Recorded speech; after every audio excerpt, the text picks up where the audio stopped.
आदाब, नमस्कार, अस्सलाम वालेकुम नाज़रीन। पल पल न्यूज के न्यूज रूम से मैं हूं आपके साथ नदीम अकरम।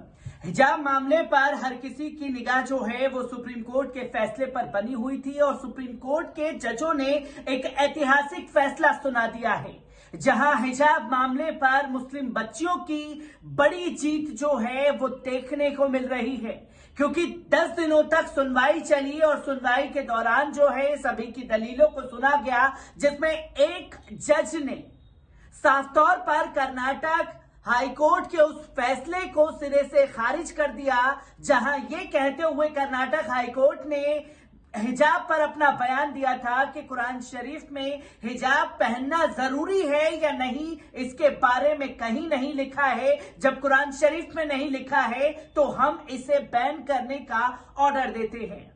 और मुस्लिम बच्चियां अपने हक के लिए सुप्रीम कोर्ट का दरवाजा खटखटाती हैं और सुप्रीम कोर्ट से भी उन्हें मायूसी हाथ नहीं लगी है, क्योंकि आखिरी अदालत का फैसला जो है वो आना बाकी था। तो वहीं जज ने साफ तौर पर कर्नाटक हाईकोर्ट के उस फैसले को खारिज कर दिया है, जहां मुस्लिम बच्चियों की बड़ी जीत देखी जा रही है। तो वहीं हिजाब मामले पर दूसरे जज की एक अलग राय देखने को मिली, जहां हिजाब मामले पर दोनों जजों का मतभेद साफ तौर पर देखने को मिला, जिसके चलते मामला जो है अब सीजीआई को सौंप दिया गया है। किस तरीके से तमाम दलीलें सामने आई हैं, एक बार इस पर नजर डालते हैं। आपको बता दें कि कर्नाटक के शिक्षण संस्थानों में लगा हिजाब बैन फिलहाल जारी रहेगा।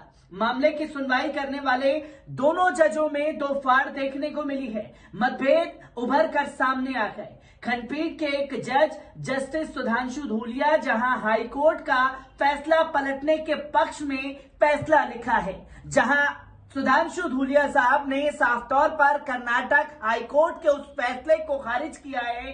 वहीं जस्टिस हेमंत गुप्ता ने हाईकोर्ट का फैसला बरकरार रखने के पक्ष में फैसला सुनाया है। अब बड़ी बेंच का गठन करने के लिए सीजीआई को मामला भेजा जा रहा है। अब आखिरी फैसला जो है वो खास तौर पर लेते हुए दिखाई देंगे जस्टिस यो ललित, और जस्टिस यो ललित के समक्ष जो है ये मामला दे दिया गया है। अब ये सीजीआई को फैसला करना है कि हिजाब बैन जारी रहेगा या नहीं रहेगा, क्योंकि इस बीच हेमंत गुप्ता को लेकर के कई सारी चीजें सामने आ रही थी, जो कि संघी मानसिकता साफ तौर पर दिखाता है। जहां इससे पहले फैसले के दौरान जब दलीलें दी जा रही थी, तब यही जस्टिस हेमंत गुप्ता साहब थे जिन्होंने ये साफ तौर पर कहा कि नमाज पढ़ना और कुरान शरीफ की बातों पर अमल करना जरूरी नहीं है। ये दलीलें जो हैं सुप्रीम कोर्ट में उनके समक्ष के द्वारा दी गई थी, और आज उनका फैसला जो है हर किसी को हैरान कर गया।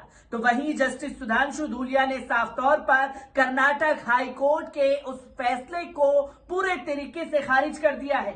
इससे पहले जस्टिस हेमंत गुप्ता और जस्टिस सुधांशु धूलिया की खंडपीठ ने 10 दिनों की लंबी सुनवाई के बाद 22 सितंबर को इस फैसले पर सुरक्षित रख लिया था।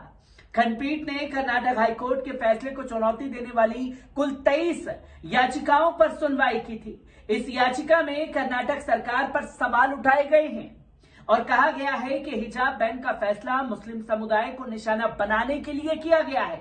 मुस्लिम छात्राओं की तरफ से कोर्ट में दलील दी गई है कि हिजाब पहनने से किसी के मौलिक अधिकार का हनन नहीं होता है। तर्क ये भी दिया गया है कि अगर स्कूलों में पगड़ी, कड़ा और बिन्नी पर बैन नहीं तो हिजाब पर बैन क्यों है?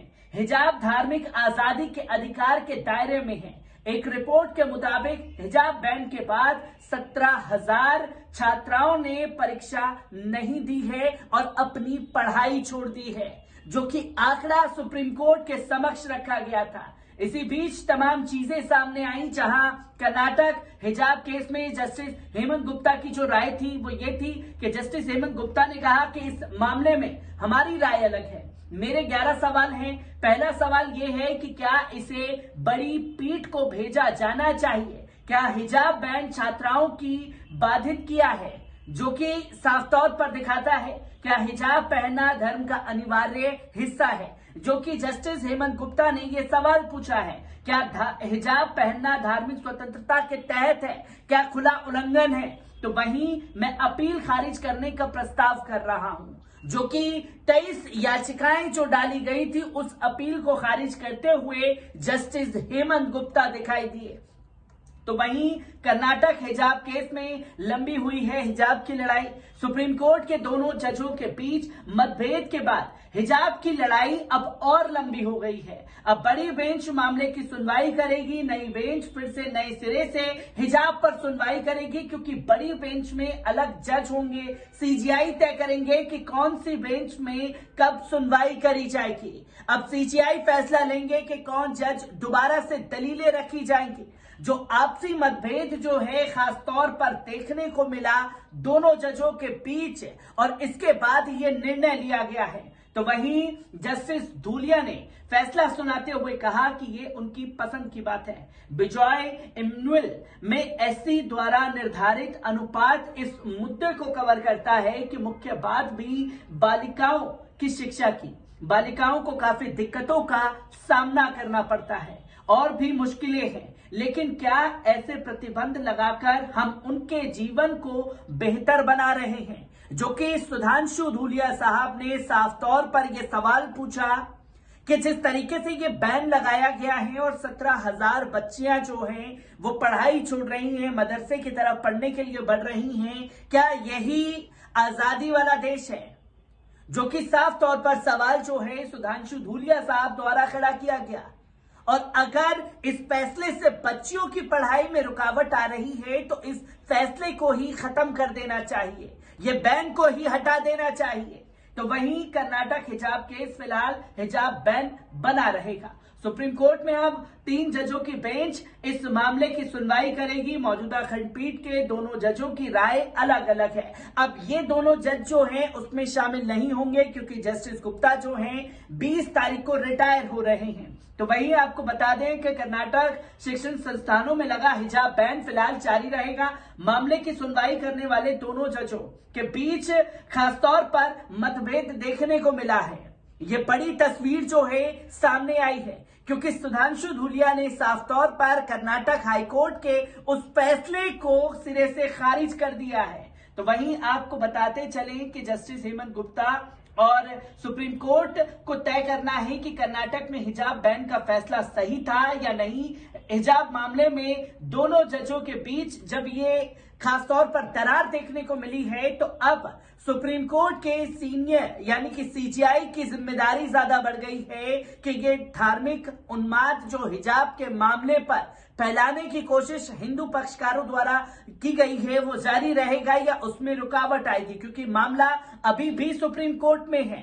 सुप्रीम कोर्ट से इसे खारिज नहीं किया गया है। आपको बता दें कि कर्नाटक हिजाब बैन में चुनौती देने वाले 6 मुस्लिम छात्राओं समेत कुल 23 याचिकाएं सुप्रीम कोर्ट में दाखिल की गई थी। 10 दिन की लंबी सुनवाई के बाद सुप्रीम कोर्ट ने 22 सितंबर को मामले में फैसला सुरक्षित रख लिया था। कर्नाटक सरकार के आदेश के खिलाफ कुछ छात्राओं ने कर्नाटक हाईकोर्ट में याचिका दाखिल की थी। 15 मार्च को यह तस्वीर लगातार देखने को मिली और कर्नाटक में हिजाब को लेकर विवाद साल 2021 के दिसंबर और 2022 के जनवरी में शुरू हुआ था, जहां बच्चियों को उकसाने के लिए जय श्री राम के नारे लगाए जा रहे थे। तो वहीं मुस्कान जो है मुस्लिम बच्ची, वो उस भीड़ में से निकलते हुए नारा लगाती हुई दिखाई दी थी, जिसके नारे का जिक्र जो है वो हर जगह चर्चा का केंद्र बचा और हर कोई मुस्कान की तारीफ करता हुआ दिखाई दिया कि आंख में आंख डाल करके इन संगी मानसिकता से जुड़े हुए लोगों से वो बच्ची डरी नहीं। ऐसे में अब सवाल ये खड़ा हो जाता है कि जस्टिस हेमंत गुप्ता ने अलग राय रख करके फैसले को और उलझाने की कोशिश क्यों की है। मैं तमाम तस्वीरों से आपको रूबरू कराता रहूंगा। दीजिए इजाजत, शुक्रिया।